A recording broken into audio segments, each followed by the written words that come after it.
On the 5th of June 1981, the US Center for Disease Control and Prevention published a report about 5 previously healthy young men who had suddenly fallen ill with compromised immune systems. Within a year, the mysterious disease claimed the lives of over 1,000 people. It also gained a name: Acquired Immunodeficiency Syndrome, or AIDS, which develops from an infection of human immunodeficiency virus, or HIV. 4 decades later, HIV/AIDS has spread to every continent on Earth. Nearly 37 million people live with the virus. A third of them do not realize it. In 1999, a British journalist alleged this deadly epidemic was the result of experiments carried out to eradicate a similar plague. If true, the deaths of 35 million people could be traced to a single laboratory. Did humans create HIV? HIV is transmitted through bodily fluids including semen, blood, and breast milk, and affects the immune system, leaving the body defenseless against other infections and cancer. The average lifespan of a victim is a decade. The scientific consensus is that human immunodeficiency virus evolved from simian immunodeficiency virus, or SIV. Viruses can be fought with vaccines. These work by introducing a weakened form of the virus into the body, allowing the patient to produce antibodies which can destroy the stronger virus if they ever get infected. There is no known vaccine or inoculation against HIV. However, according to journalist Edward Hooper, it's a vaccine that caused HIV in the first place. Hooper traces HIV back to the polio epidemics that swept across the USA after World War II. Himself a victim of the disease, President Franklin D. Roosevelt unified the fight against polio. America's top scientists raced to develop a safe, practical polio vaccine. Among them was Dr. Hilary Kaprowski. In 1950, Kaprowski became the first person to develop a successful polio vaccine. However, his methods were controversial, especially his experiments on disabled children. In 1956, Kaprowski moved to the Belgian Congo in search of test subjects. He established 2 facilities, a laboratory at Stanleyville and a camp further north called Lindi. The manufacture of polio vaccine requires monkey kidneys, in which the virus is grown. Normally, macaque kidneys are used. Edward Hooper alleges that in the Congo, Kaprowski used chimpanzee kidneys from chimpanzees infected with SIV.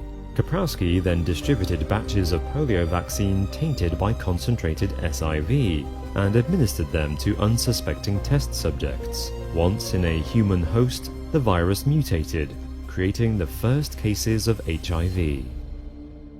The first known case of HIV is a blood sample taken from a man in 1959 living in Kinshasa, the former capital of the Belgian Congo. To Edward Hooper, it is no coincidence that the areas in which Kaprowski tested his polio vaccine correlate with areas where HIV first developed. Dr. Kaprowski denied that he ever used chimpanzees in the development of his vaccine. However, archive footage and eyewitness testimony from former workers at Camp Lindi contradict this statement.